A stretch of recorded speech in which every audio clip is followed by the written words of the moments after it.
¿Sabías que el español es el único idioma que utiliza signos de interrogación y exclamación al principio y al final de una frase? No es porque seamos más intensos. Solo lo quiero decir y aclarar desde este momento.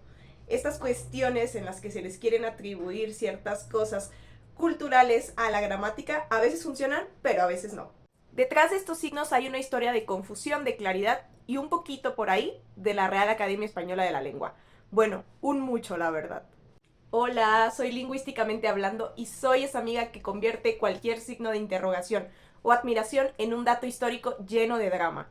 Hoy te voy a contar por qué en español utilizamos dos signos de interrogación y dos de exclamación, y si en otros idiomas sucede esto, si es tan necesario expresarnos con tantos signos de interrogación y exclamación, y cuándo inició este gran suceso.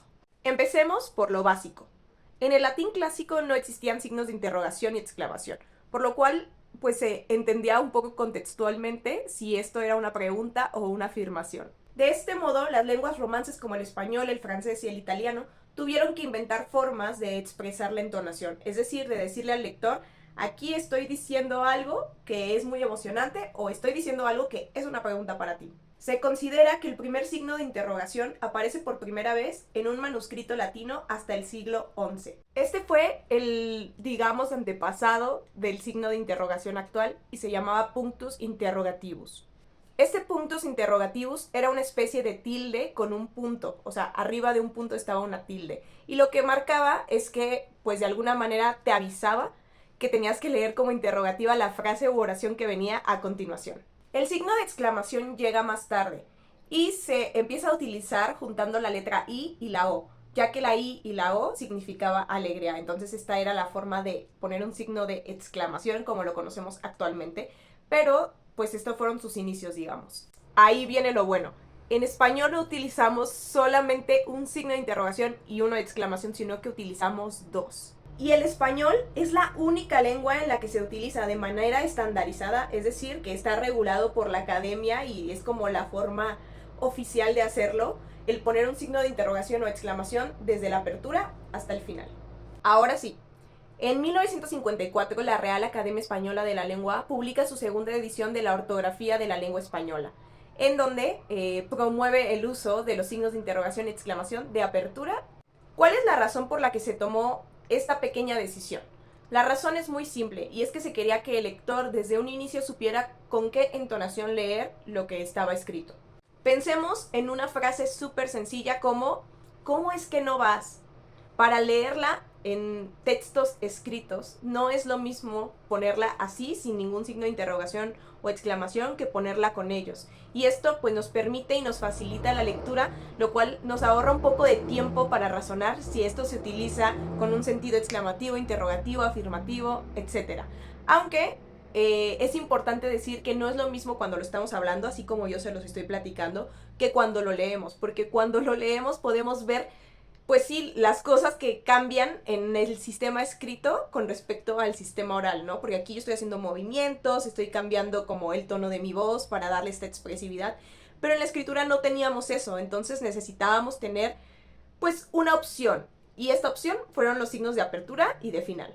Bueno, pues la RAE estaba muy preocupada porque no se entendieran correctamente las oraciones en la escritura, y pues decidió que se implementara esto de poner el signo de interrogación o exclamación de apertura. Al principio no se utilizaba casi nunca, es decir, las personas estaban como más acostumbradas a escribirlo, el signo solo al final.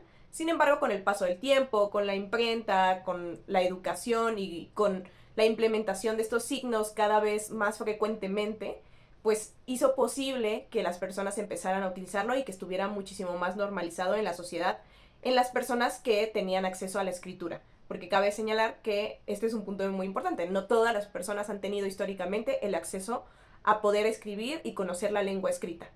Solo para hacer como un pequeño paréntesis, cabe señalar que el español no está solo en esto, pero casi. Algunas lenguas que han estado en contacto con el español, ya sea en América Latina o también en la península ibérica, tienden a adoptar este uso al principio y al final de los signos de interrogación y de exclamación, a pesar de que no sea lo normal en su lengua y no esté normalizado por una academia como fue en nuestro caso la Real Academia Española de la Lengua. Por ejemplo, el catalán y el gallego en ocasiones utilizan el signo de apertura, pero es opcional, o sea, no es algo obligatorio. Hay otras lenguas indoeuropeas, como es el caso del inglés, del francés y del alemán, que solamente utilizan un signo de interrogación al final, es decir, que ellos no implementaron el signo de apertura. Y por otro lado, hay lenguas en las que no se utiliza ningún tipo de signo de exclamación o de interrogación, o sea, que es como en el latín clásico, que lo tienes que deducir.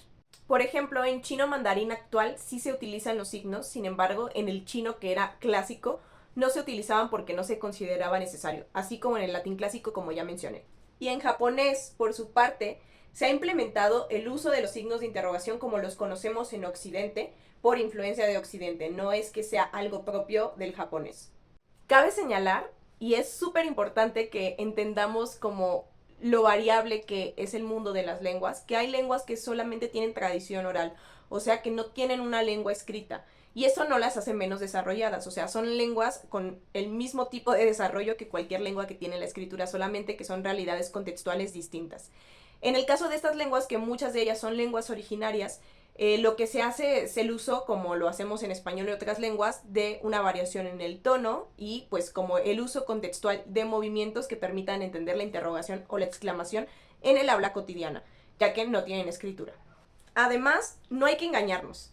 Muchas personas en la actualidad en redes sociales ya no utilizan el signo de apertura. ¿Esto es el fin del idioma o de la lengua? No, en realidad no. Es una forma en la que la lengua escrita se adecua para hacerse más sencilla. Si las lenguas evolucionan, la puntuación también. Incluso yo, como lingüista, no todo el tiempo utilizo los signos de apertura y no está mal porque esto también hace que la comunicación sea muchísimo más rápida en mensajes como en WhatsApp, que son instantáneos, que son rápidos y que necesitas resolver cosas al momento. Si estás echando un chisme, no necesitas estar poniendo los signos todo el tiempo para que se te entienda porque necesitas hacerlo con rapidez, estar como con esta adrenalina del momento. Cabe señalar que obviamente como los lingüistas saben que la escritura también es un sistema que se adecua con el tiempo, muchos aceptan que el uso del signo de interrogación solo al final de las oraciones es algo totalmente válido.